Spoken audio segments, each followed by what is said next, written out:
Hello everyone, welcome back to this channel. In this video, I will show you the easy and clear steps on how to turn off suggested replies Microsoft Teams on computer. So how to turn off suggested replies Microsoft Teams on computer? Make sure you keep watching this video until the end. Let's get started right away. Firstly, just go straight to Microsoft Teams on your computer or laptop. And this is the initial display on Microsoft Teams.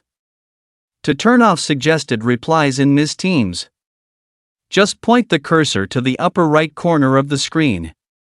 Here there is a three-dot icon. And tap. Here a scrolling menu will appear.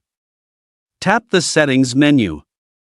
Now here it is in the Settings menu. Enter the General menu. Now here in the General menu scroll down to find the Suggested Replies menu. Now here there is a Suggested Replies menu and tap on this menu to turn off suggested replies.